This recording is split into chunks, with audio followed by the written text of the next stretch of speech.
Hello student, welcome you to my third lecture. We have already studied in last lecture, a previous lecture, the introductory part of the center of mass and the moment of point mass, and we have also seen the moment of system of n point and n discrete point. We have already studied about the center of mass of 2 point and some systems uh, general uses such as bodies, that is rod, ring, semicircular ring and disc, triangle, cone, hemisphere, hollow and solid.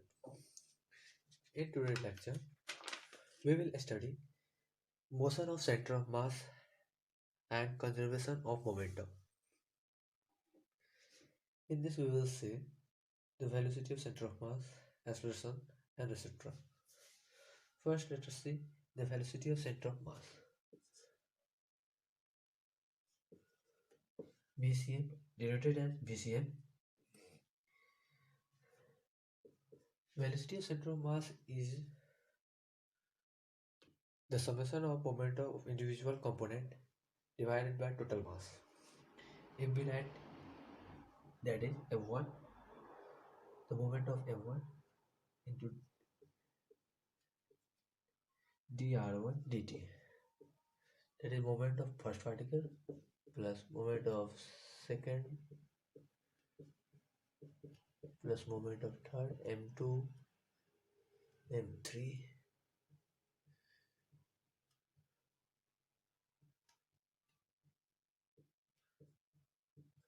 plus dot mn drn upon dt upon total mass.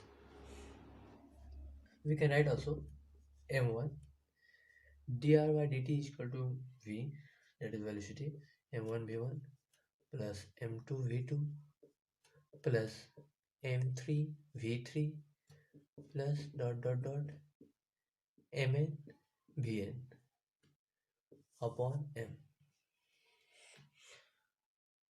So here we can say that the total linear momentum of system of particle is equal to the product of total mass of system and the velocity of center of mass. That is, if P is equal to total linear momentum m1 v1 plus m2 v2 plus m3 v3 dot, then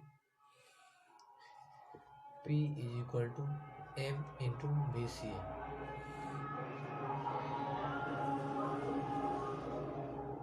Here m is the total mass and VCM is the velocity of center of mass.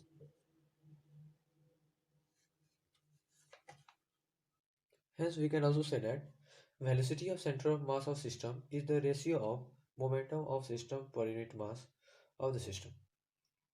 Now we will see the acceleration of center of mass. If external force apply on any system, then we can say that the center of mass of the system have their acceleration. If there is no external force, then there will be no acceleration of the center of mass, whatever the internal activity. अगर external force नहीं लग रहा है तो centre of mass का कोई भी acceleration नहीं होगा। अब म्यूचुअल एक्सलेशन अगर उसके म्यूचुअल फोर्स लग रहा है उससे कोई दिक्कत नहीं होता, उससे सिस्टम में कोई फर्क नहीं पड़ता, वो कैंसिल आउट हो जाता है। जैसे एग्जांपल लेते हैं कि एक बम विस्फोट हो रहा है, एक बम फट रहा है, ग्रेनाइट फट रहा है, तो जो होता है इंटरनल फोर्स की वजह से होता है। चूँकि एक्सटर्नल फोर्स उस पर नहीं अप्लाई होता है, इसलिए उसका सेंटर ऑफ मास जहाँ पे रहता है वो वहीं पे रहता है। उस समय पार्टिकल्स इधर उधर जाते हैं, लेकिन सेंटर ऑफ मास वहीं पे रेस्ट पे रहता है। अब देखते हैं इसके साथ सेंटर ऑफ मास क्या होता है। इसको उसी तरह जैसे VCM लिखे थे, वेलोसिटी ऑफ सेंटर ऑफ मास, उसी तरह एक्सेलरेशन ऑफ सेंटर ऑफ मास हो जाएगा m1 into D v1 upon dt plus m2 D v2 upon dt plus dot mn into D vn upon dt upon total mass. अब इसे हम लिख सकते हैं m1 a1 plus m2 a2 plus dot dot dot upon m। और a में क्या होता है, हमारा फोर्स होता है, मास इनटू एक्सेलरेशन। इसको हम बोल सकते हैं कि ये हमारा नेट फोर्स है ऑन सिस्टम पे net force upon total mass. अब नेट फोर्स में हमारा क्या था, इंटरनल फोर्स और एक्सटर्नल फोर्स अपॉन मास। यहाँ पे हमारा इंटरनल फोर्स का कोई फर्क नहीं पड़ने वाला सिस्टम पे, इसलिए इंटरनल फोर्स 0 हो जाएगा। और हमारा जो एक्सेलरेशन होगा वो सेंटर ऑफ मास का जो एक्सेलरेशन होगा सिर्फ और सिर्फ डिपेंड करता है कि एक्सटर्नल फोर्स क्या है। इसलिए हम बोल सकते हैं कि नेट एक्सटर्नल फोर्स जो है हमारा अपॉन एम। इसलिए हम बोल सकते हैं कि ए सी एम जो हमारा होगा acceleration due to acceleration of centre of mass, वो net external force upon M. और F external equal to M A, ये तो पहले भी जानते थे।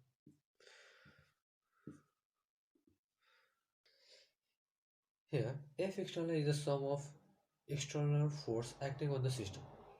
The internal force which the particle exert on the one another, एक दूसरे पे जो exert कर रहा play absolute no role in the motion of the center of mass, क्योंकि वो internal जो force exert कर रहा है एक दूसरे से वो cancel out हो जाता है। If no external force acting on the system of the particle, the acceleration of center of mass of the system will be 0. It implies that VCM must be constant. अगर VCM हमारा constant है तब total momentum जो system का होगा वो constant रहेगा। It lead to the principle of conservation of momentum. यहाँ से हमें पता चलता है कंजर्वेशन ऑफ मोमेंटम में हमारा एफ एक्सटर्नल जो होना चाहिए 0 होना चाहिए, एक्सटर्नल फोर्स 0 रहना चाहिए बॉडी पे। अगर एक्सटर्नल फोर्स 0 है हमारा तो एसीएम 0 होगा, एसीएम 0 तो वीसीएम कांस्टेंट रहेगा, तो वीसीएम कांस्टेंट रहेगा तो कंजर्वेशन ऑफ लीनियर मोमेंट। तो क्या होगा, सिस्टम का जो मोमेंट रहेगा कंजर्व रहेगा।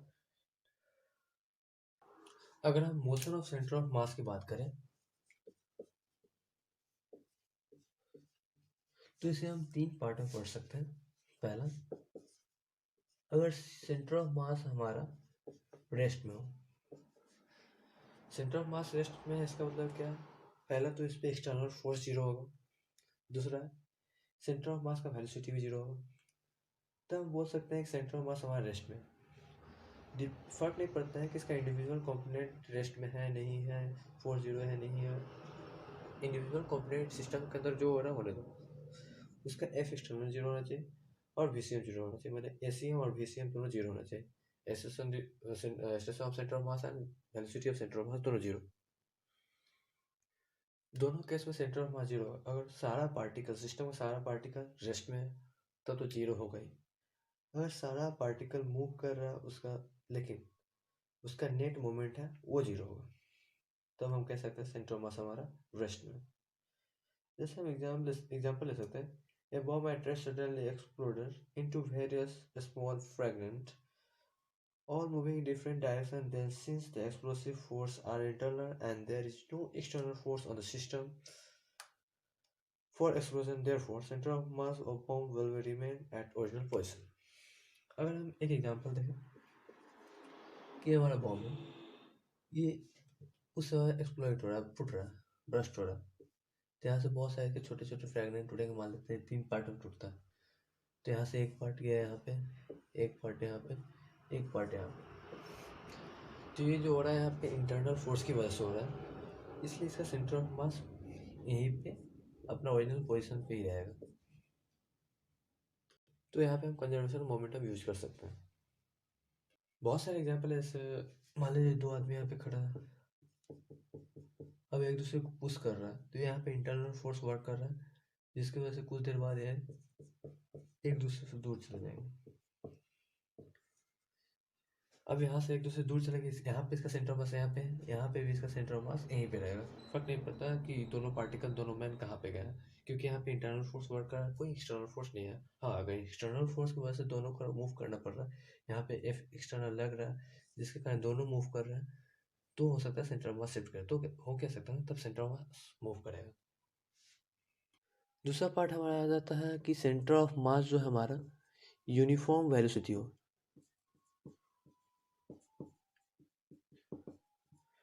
यूनिफॉर्म वेलोसिटी मतलब एफ एक्सटर्नल तो जीरो होगा ही, लेकिन सेंटर ऑफ मास का velocity not equal to zero.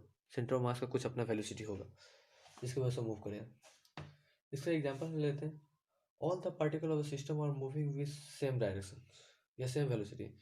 सारा पार्टिकल जो है या तो सेम वेलोसिटी से जा रहा होगा। जैसे example, car moving with uniform speed on a straight line has centre of mass moving with constant velocity. अगर हम कार ले लेते हैं कि कार अपना स्ट्रेट लाइन में जा रहा है, तो इसका सेंटर ऑफ मास होगा, कार अगर इधर जा रहा है तो इसका सेंटर ऑफ मास भी इधर जा रहा होगा। मतलब इसका जितना भी पार्टिकल होगा, इसके अंदर जो भी वस्तु रखा हुआ होगा, जो भी पार्टिकल, जो भी ऑब्जेक्ट होगा, सब एक सेम वेलोसिटी से एक डायरेक्शन मूव कर रहा है, जिस कारण सेंटर ऑफ मास भी मूव कर रहा है कांस्टेंट वेलोसिटी से।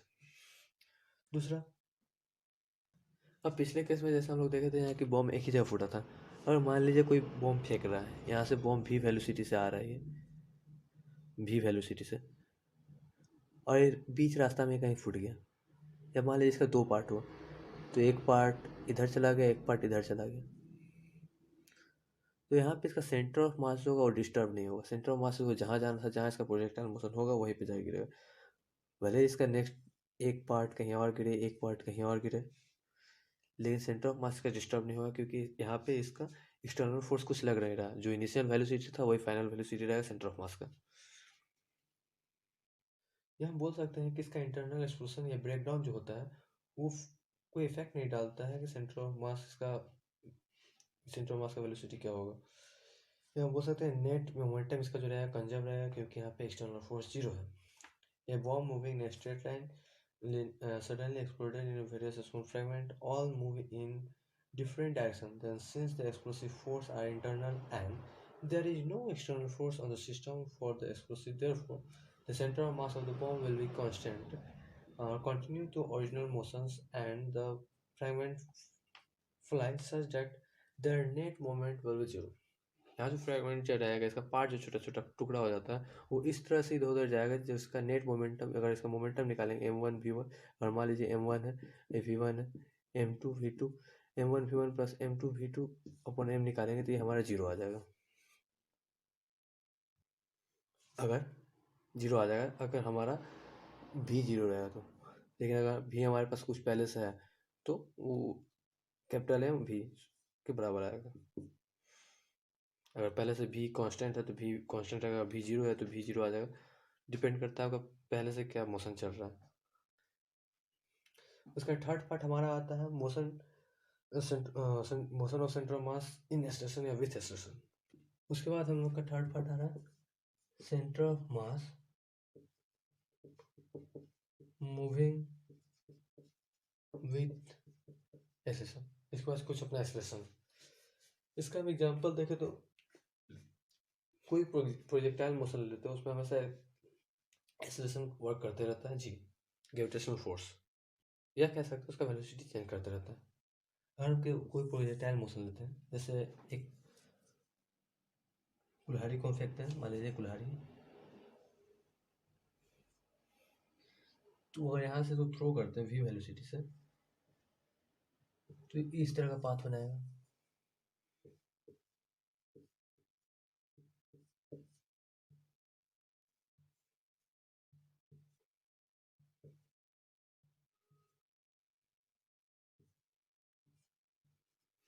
इस तरह से इसका सेंटर ऑफ मास इसी डायरेक्शन में, इसी पाथ में फॉलो करेगा।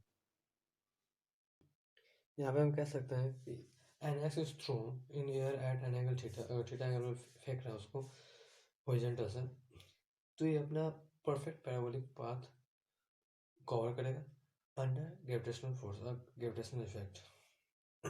यहाँ पे हमारा सेंटर ऑफ मास के रिस्पेक्ट में बात करेंगे तो हॉरिजॉन्टल डिस्टेंस जो आएगा हमारा सेंटर ऑफ मास का, वो आ जाएगा वही यू स्क्वायर। सेंटर ऑफ मास इसलिए पढ़ते हैं कि हमारा कैलकुलेशन आसान हो जाए।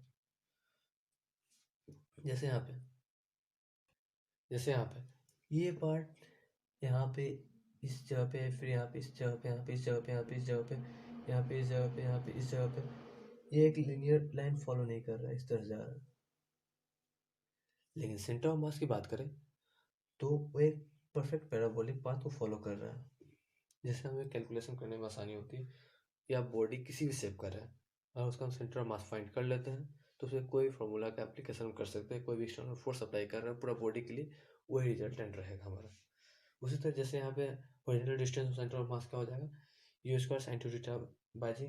उसी तरह हम रेंज निकाल सकते हैं, range of centre of mass u square sine two theta sine square theta by g. यहाँ पे हाइट है, height of centre of mass u square sine square theta by two g. और टाइम की बात करें, टाइम पीरियड की, two u sine theta upon जी। तो यहाँ पे सेंटर ऑफ मास पे हम हर फॉर्मूला अप्लाई कर सकते हैं। हाइट निकाल सकते हैं u square sine two theta by g, range निकाल सकते हैं u square sine square theta by g. Height यहाँ पे रेंज निकाल सकते हैं u square sine two theta by g, और time two u sine theta by g. ये कैनामेटिक्स में पढ़े होंगे आप लोग। एक एग्जांपल हम लोग देख लेते हैं। इसमें कह रहा है कि एक प्रोजेक्टाइल है, तो एक प्रोजेक्टाइल करवा रहा है जिसमें फायर किया जा रहा है इसको 100 मीटर पर सेकंड से एट एंगल 37 डिग्री। यहाँ पे एंगल हमारा ओरिएंटल से 37 डिग्री बना रहा है। At the highest point the projectile break into two part. यहाँ पे हाईएस्ट पॉइंट हमारा कहाँ आता है, मिड में r/2 पे,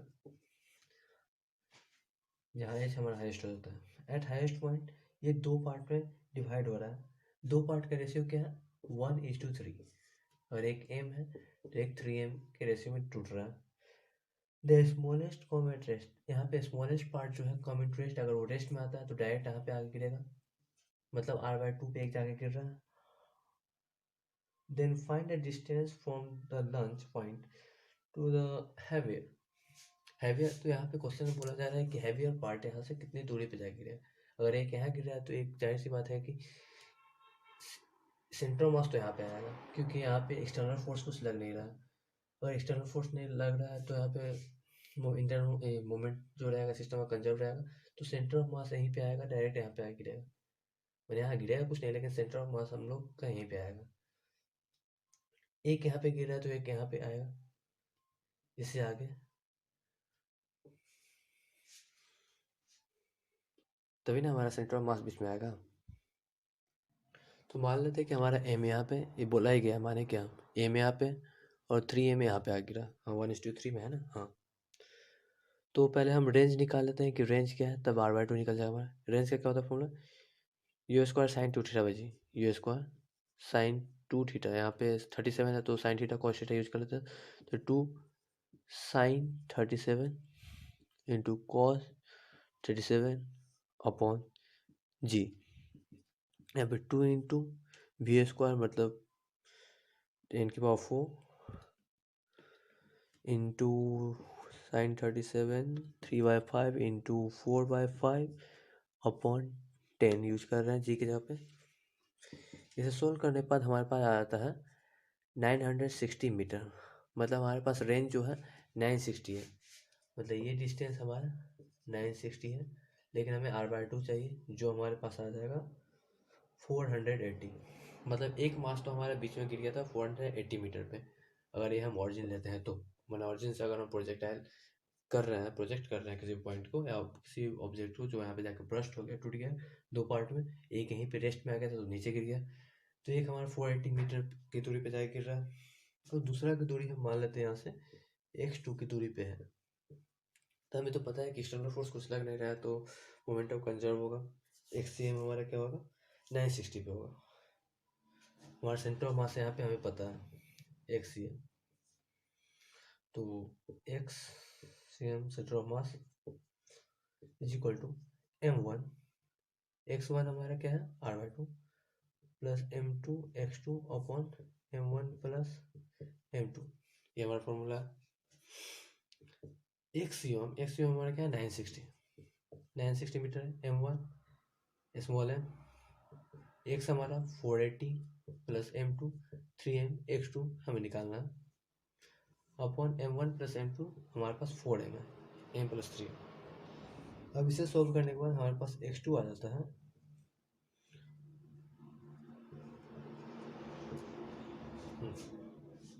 यहाँ पे हमने कुछ नहीं किया, बस सेंटर ऑफ मास कैलकुलेट किया, सेंटर ऑफ मास का फॉर्मूला लगा।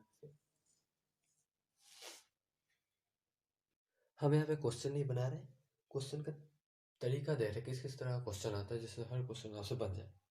अब कुछ इस तरह के क्वेश्चन आते हैं, जैसे मान लीजिए कि यहाँ पे एक वेज है, इसके ऊपर एक मास रखा हुआ है, ये हमारा 4m है, मान लेते हैं ये हमारा 20m है, और इसका लेंथ दिए हुए है l, और हमें बोला जा रहा है when the system released from rest, अगर इस सिस्टम को हम रेस्ट रिलीज करते हैं, then find the distance moved by wedge का, जो हायर वेज है, हायर वेट का, till the block reach the ground। अगर हम इसे रेस्ट रिलीज करते हैं तो ये ब्लॉक नीचे आएगा, और नीचे आएगा तो इसका फोर्स की वजह से ये भी पीछे जाएगा कुछ वेलोसिटी से, तो जब तक नीचे आएगा ये पीछे चले जाएगा।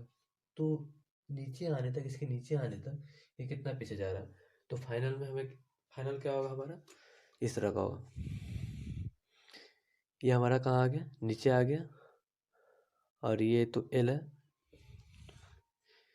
ये हमारा कुछ पीछे शिफ्ट कर गया है, ये एक्स डिस्टेंस जो है पीछे शिफ्ट कर जाएगा। तो इस क्वेश्चन में कोई एक्सटर्नल फोर्स नहीं है, उसकी वजह से सेंटर ऑफ मास का मूव नहीं करेगा। और मान लेते हैं सेंटर ऑफ मास इसका यहाँ पे है, पूरा सिस्टम का, तो अगली बार भी सेंटर ऑफ मास हमारा, अगर ये ऑरिजिन है तो यहाँ ऑरिजिन से, अगर ये एक्स डिस्टेंस पे है, मैंने सी ओ में यहाँ पे है, तो ये एक्स सी ओ एम भी यहीं पे होगा, ये वेरी नहीं करेगा। तो हम कह सकते हैं कि इनिशियल सेंटर ऑफ मास और फाइनल सेंटर ऑफ मास दोनों का एक होगा।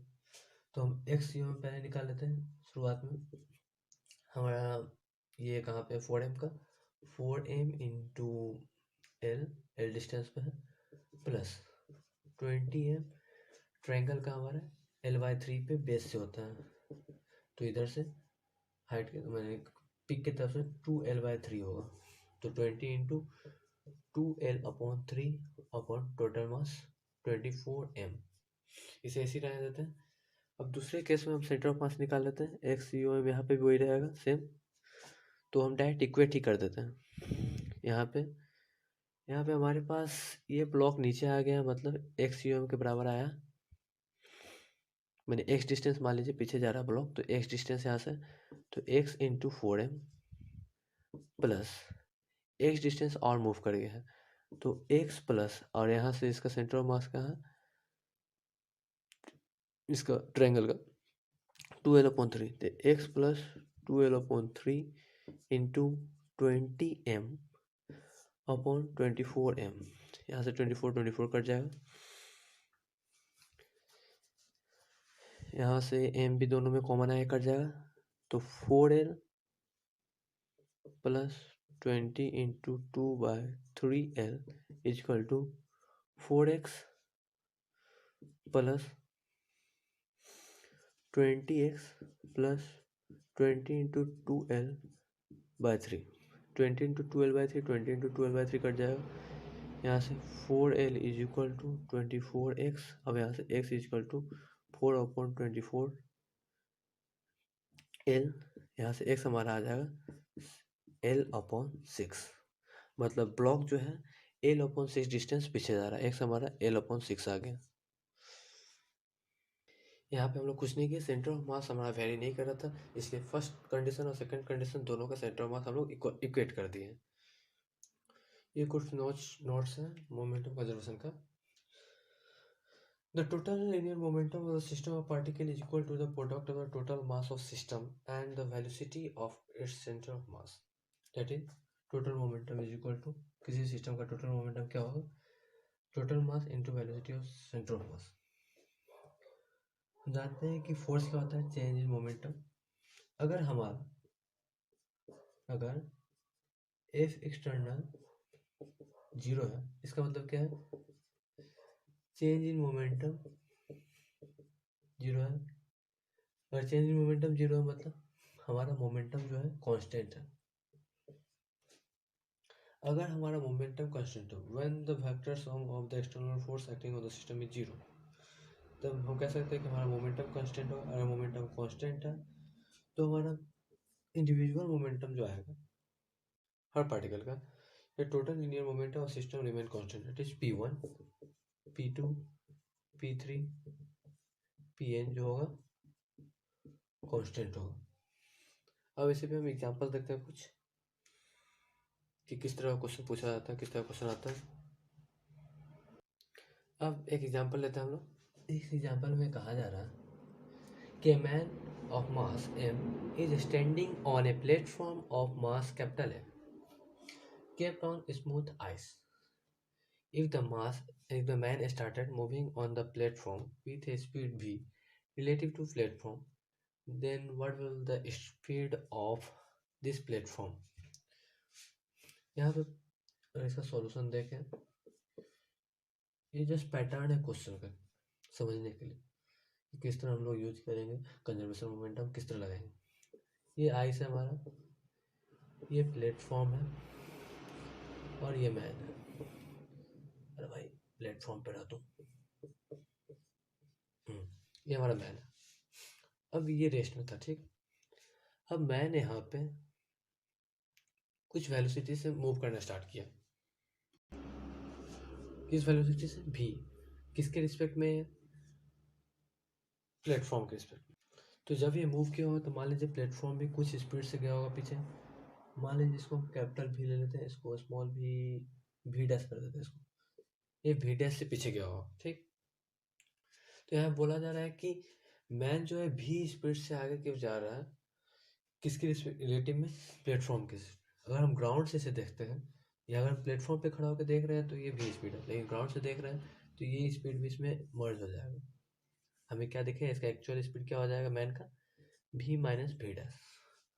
अब यहाँ पे हम मोमेंटम कंजर्व कर सकते हैं क्योंकि इंटरनल फोर्स कुछ लग नहीं रहा है, सेंटर ऑफ मास हमारा कंजर्व रहेगा क्योंकि सेंटर ऑफ मास का कोई वेलोसिटी होगा नहीं, कोई एक्सटर्नल फोर्स लग नहीं रहा है। तो यहाँ पे हम बोल सकते हैं कैपिटल एम, ये स्मॉल एम है, m v minus v dash is equal to capital M into v dash. v dash को एक जगह ले जाते हैं, एम भी is equal to m plus m v dash. यहाँ से हमारे पास v डैश आ जाएगा स्मॉल एम भी अपॉन एम प्लस एम। तो यहाँ पे हमारे पास प्लेटफॉर्म का जो वेलोसिटी हो गया क्या आ गया? एम भी upon m plus capital M. इसी तरह हम दूसरा एग्जांपल भी ले सकते हैं कि जैसे एक फ्लैट कार है, ये इसका नहीं है सोल्यूशन, यहाँ सोल्यूशन हो गया, इसका आंसर आ गया। अगर एक रोलिंग कार है, फ्रिक्शनलेस है, यहाँ कोई फ्रिक्शन नहीं, इस पर एक बॉय खड़ा है, ये इसका मास एम, इसका स्मॉल एम। उसी तरह अगर ये भी वेलोसिटी से जंप करता है, किसके रिस्पेक्ट में? प्लेटफॉर्म के रिस्पेक्ट में। ए वी वेलोसिटी क्या है? प्लेटफॉर्म के रिस्पेक्ट में। तो हमारा प्लेटफॉर्म का वेलोसिटी क्या होगा इसके जंप करने के बाद? वही है, दोनों सिमिलर क्वेश्चन है। तो यहाँ भी प्लेटफॉर्म का वेलोसिटी क्या हो जाएगा? वेलोसिटी ऑफ प्लेटफॉर्म एम भी एम प्लस एम। अब इसी तरह दूसरा एग्जांपल लेते हैं। इस एग्जांपल में क्या है, यहाँ पे दो मैन है,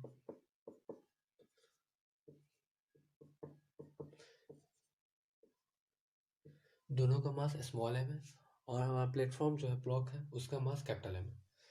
यहाँ पे दोनों मैन एक एक करके जंप कर रहे हैं v स्पीड से।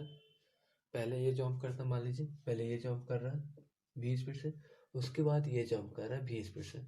दोनों का v स्पीड क्या है, किसके रिलेटिव है? ये मैंने ब्लॉक के रिलेटिव है।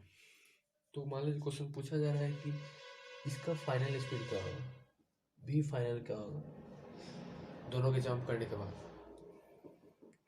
इसी उसी तरह बनाना है, दो स्टेप में बनेगा। मान लीजिए कि पहला आदमी कूद रहा है, पहला बॉय जो है, पहला लड़का कूद रहा है, इसका स्पीड क्या है? यू है, भी है, जो भी है, भी है मान लेते हैं, भी बोला गया। तो अगर भी इसका है तो उसकी वजह से प्लेटफॉर्म जो है v1 स्पीड से मान लीजिए कि पीछे की तरफ जाता है। तो ये v स्पीड किसकी रिलेटिव है? प्लेटफॉर्म की रिलेटिव है। तो बॉय का फाइनली क्या हो जाएगा हमारा speed? v minus v one. तो यहाँ पे मोमेंटम हमारा कंजर्व है क्योंकि एक्सटर्नल फोर्स कुछ लग नहीं रहा है, तो हम मोमेंटम कंजर्व करते हैं। तो क्या आ जाए? Small m into v minus v one is equal to capital M plus small m, अभी ये दोनों बचे हुए हैं यहाँ पे, इंटू V1, ये V1 से जा रहा है। यहाँ से हमारे पास आ जाएगा m b is equal to, m इधर चला गया, एम बी वन इधर आएगा, प्लस हो जाएगा, तो 2m plus M into V1। यहाँ से हमारे पास V1 आ गया m b upon 2m plus capital M, ये हमारा V1 आ गया। अब ये देखिए सिचुएशन क्या है, ये V1 स्पीड से जा रहा है। अब नेक्स्ट बॉय का काम है कूदना V स्पीड से, किसके रिलेटिव में, ब्लॉक के रिलेटिव में, इस ब्लॉक के रिलेटिव में, इस कार्ड जो हमारा जा रहा है उसके रिलेटिव में। तो इसका स्पीड क्या होगी, V प्लस V1। अगर हम ग्राउंड से देखते हैं V प्लस V1, नहीं जब तक कूदा नहीं है तब तक, जब ये जंप कर रहा है तो V इसका रिलेटिव इसके स्पीड है, मतलब V1 उससे जुड़ा हुआ है। तो मान लीजिए जब ये जंप करता है V स्पीड से, तब इसका स्पीड V2 होता है। ये जो हमें V निकालना है, V फाइनल हो जाता है, यही हमें निकालना है फाइनल स्पीड कूदने के बाद। ये जंप करता है जब ये हुआ कार्ड पर से, तब इसका स्पीड V फाइनल होता है, जो कि इसमें भी आ जाएगा। अगर इसका स्पीड इसी की तरफ है, इसी तरफ मूव कर रहा है कार्ड, तो इसका भी बॉय का फाइनल का हो जाएगा, V फाइनल इसमें ऐड हो जाएगा, क्योंकि ये V स्पीड इसकी रिलेटिव में, अगर हम ग्राउंड से देखेंगे तो V प्लस VF की स्पीड में वो जंप करते हुए दिखाई देगा। अब यहाँ पे हमारा मोमेंटम कंजर्व रहेगा, तो यहाँ पे क्या आ जाएगा हमारा momentum, V1 m plus capital M initial जो था हमारा is equal to small m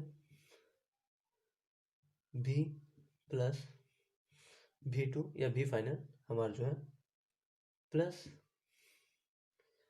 MV plus MV2 card का, V2 स्पीड से चला है, सॉरी VF, यहाँ पे हम बार बार V2 लेते हैं, V2। अब इसे सॉल्व करेंगे हम, तो यहाँ पर V1 क्या था, यहाँ पे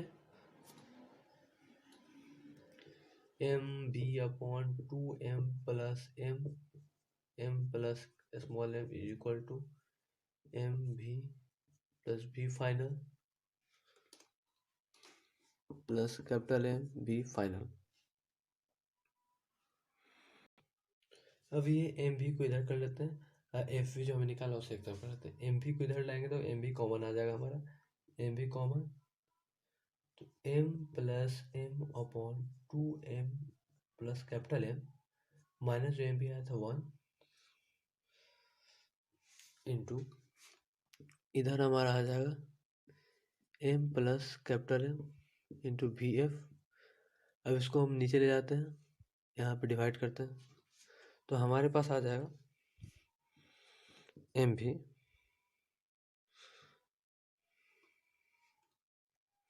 इसे यहाँ से डिवाइड करेंगे और इसका LCM लेंगे, तो यहाँ पे आ जाएगा M plus M minus 2m minus m